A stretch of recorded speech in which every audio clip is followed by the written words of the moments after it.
Siin Hispaania ja 2. mai. Sõber, räägime natuke juttu. Mina räägin, sa mõtled kaasa ja vastad mulle nii, et ma kuulen seda. Sest tegelikult, kui meil on tekkinud dialoog, siis ma kuulen, mida sa vastad. Kui see on ainult monoloog minupoolne, siis ma ei kuule, mida sa vastad. Nii et selline algus siis. Ütles on mul uhke särk seljas, mis paar nädalat tagasi mulle Eestis saadeti. Siin on krüpteeritud sõnum öös Attis. Küll sa aru saad, seda tuleb teistpidi lugeda. See sõnum ei ole suunatud sulle. See sõnum on suunatud neile inimestele, ja neid on päris palju, kes selle hävitava, destruktiivse ja kohati skisofreenilise, saatanliku tuule mõjul on asutanud ennast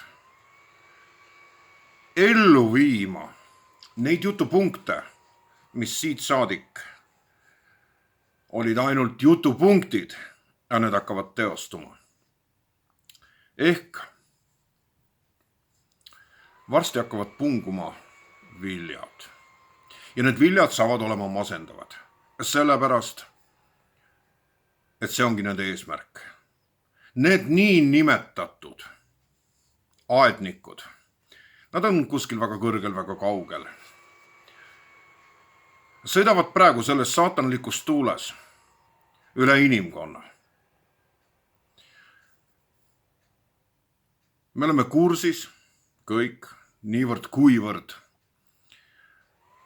aktiivsemalt või vähem aktiivsemalt ise osaledes nendes. Minu aktiivsus on siis nüüd võtnud just sellise vormi nagu praegu, sellepärast et kõik mu Facebooki kontod on järjest läinud blokki, pikaajalised blokid, kuuajased, ja see ajendaski mind tegelikult neid asju natukene lahti rääkima, mis sünnib. Sõbrad, minu hinnangul on olukord riigis, antud juhul Maarjamaal, Eesti Vabariigis, kui seda saab nimetada üldse vabariigiks. Tavaliselt ma kasutan väljendit määratlust Eesti Rabariik, sest selleks ta on tõesti saanud. Aga siiski, see on Isamaa ja selleks ta jääb kuni viimase hingetõmbeni. Mis seal toimub? Mis toimub üle inimkonna, aga eelkõige, mis toimub Eesti riigis. Eesti riigis on olukorrad kujunenud selliseks, kus kohas minu hinnangul oleme me jõudnud erinevate postsovetistlike riikide pingereas praegu esinumbrite hulka. See ei ole ka oluline. Kas Eesti on ees või Läti taga või kuidas see siis on? Täpselt samad protsessid sünnivad Soomes.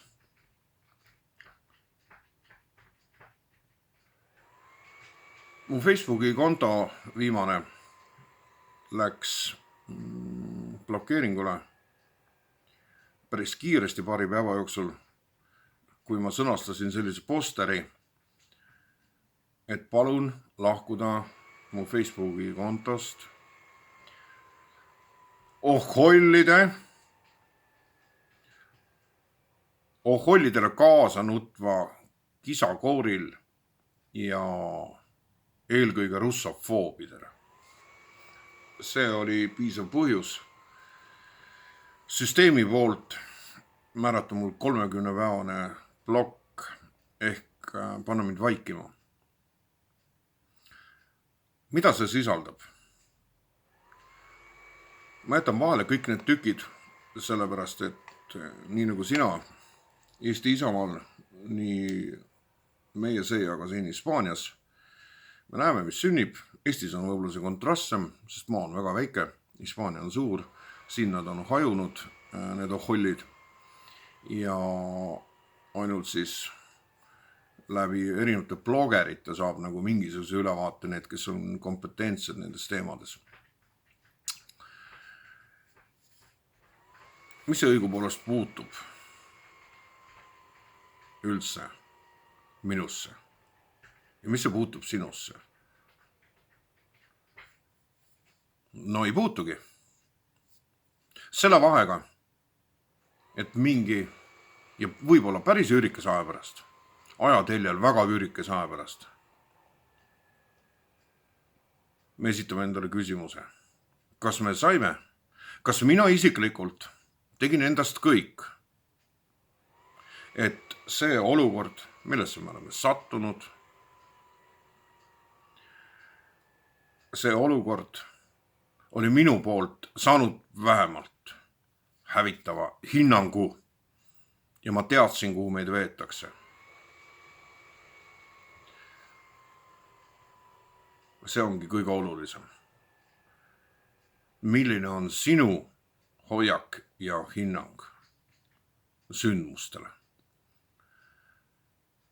Keegi ei tea, mis sünnib meie peas ja meie südames. Enamik inimesi on täiesti õigustatult asetatud olukorda, sotsiaalsesse olukorda, kus kohas neil tuleb vaikida. Inimese sisse ei näe. Tema mõtteid ei loe. Need on teada ainult elavale Jumalale. Ma rõhutan, elavale Jumalale, vaimule, loojale, issandale.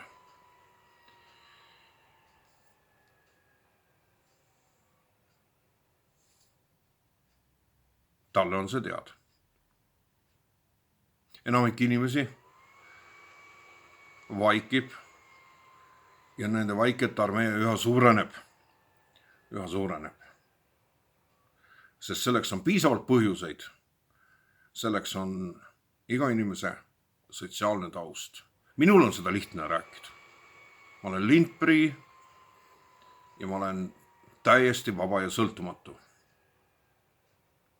Oma väljaütlemistes mind ei kamitse mitte keegi, mitte miski.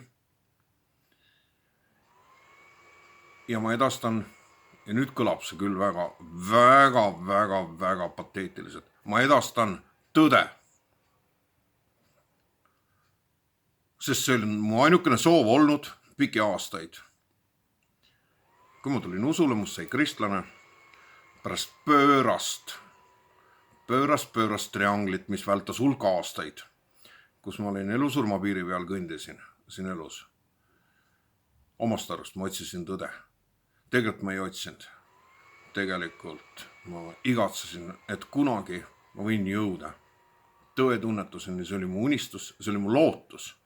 Ja aina sügavamale vaimsesse pimedusse ma langesin. Õigupoolest oli see päris ammu. See oli 33 aastat tagasi. Ja kerge tee tõetunnetuseni ei olnud. Must sai kristlane, aga ma olin piisavalt palju ja piisavalt süviti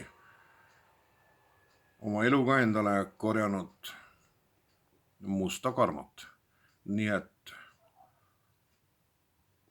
puhastusprotsess võttis aega hulka aastaid.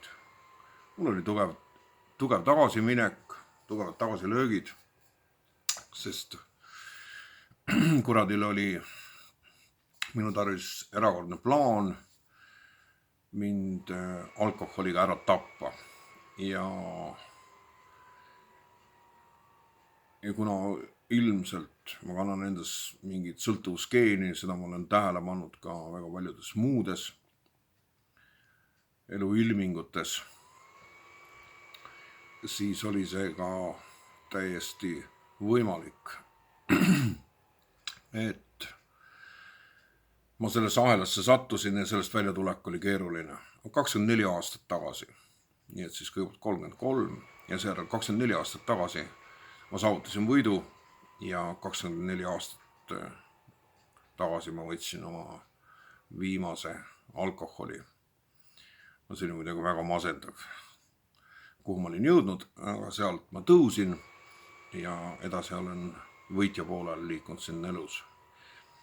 Ja tõe otsimine, eheda, puhta tõe. Puhta tõe, mis ei ole varjutatud kõikvõimalike aktsioomide, teeside, antiteeside, erinevate religioossete kõikvõimalike skeemide ja võrkude, vaid puhast tõde olemise kohta, iseenda kohta ja tee kohta. Ehk see 3 ainsus, mida Jeesus on nimetanud. Mina olen tee, tõde ja elu. Sai mulle lipukirjaks ja seda lineaari pidi ma olen liikunud nüüd juba päris pikka aega, 20 aastat. Ja sellepärast ma täie vastutustunde juures, teades, et see on nii, teatan, et Eesti iseseisva, kuivõrd ta on seda olnud, alates aastast 2004 ja ka tahapoole. Päevad on loetud. Edasi on ainult vormistamise küsimus. Ja oluline selle sündmuse juures, mida ei saa mitte keegi peatada enam, on see, kuidas seondud sina ja mina selle sündmusega. Kuidas me integreerume sellesse, et see ei tavaks meid kui välk selgest taevast või nii-öelda linnupael rass, millega tõmmatakse ohver püünisesse, kust enam välja ei tule. Et see ei tabaks. Selleks sina ja mina peamegi dialoogi. Eesti Vabariigi sellisel kujul, nagu me teame teda 20. augustist 1991, päevad hakkavad lõppema. Millal see sünnib? Me ei tea. Kas mina seda näen ja sina seda näed? Ma ei tea. Tõenäoliselt üks meist, kas sina või mina, näeme. Ja kõige olulisem on see, et kui see päev on käes, sa ei kaota tasakaalu, vaid sa nendid seda kui fataalset protsessi, mis on Jumalast lubatud. Ma toonitan, see on Jumalast lubatud. Mitte Jumalast saadetud, vaid Jumalast lubatud, aktsepteeritud. Iseenesest ei saada Jumal, nagu tihti inimese Jumala kauge teadvus käsitab, et Jumal saadab vihma ja rahet ja vahepeal päikest ja enamjaolt ikkagi needust, katku, sõdu, majanduskriise ja haigusi ja hädaviletsust, vaesust, vihkamist, et Jumal saadab neid. Ta ei saada. Jumal on nagu võimas palet, kust kohast iga inimene võib valida vaba valiku põhjal endale toonid, millega maalida oma elupilt, oma eluteos. See on vaba valik. Vaba valik on suures osas illusioon muidugi, sellepärast, et meil on olemas vaba valik, aga teist otsapidi me oleme kamitsetud kõigi eelnevate otsuste põhjal, mis me oleme teinud elus ja meie vanemad ja meie vanavanemad ja nende vanemad. Me oleme sellega seotud, nii et see valik ei ole nii lihtne ja nii kaunis, nagu ta kõlab. Inimesel on vaba valik. See on küllaltki keeruline protsess. Ja seda võib lõputult veeretada seda teemat. Aga seal, kus üks asi lõpeb, seal teine asi algab. Aga sellest ma räägin järgmises osas. Kuulmiseni.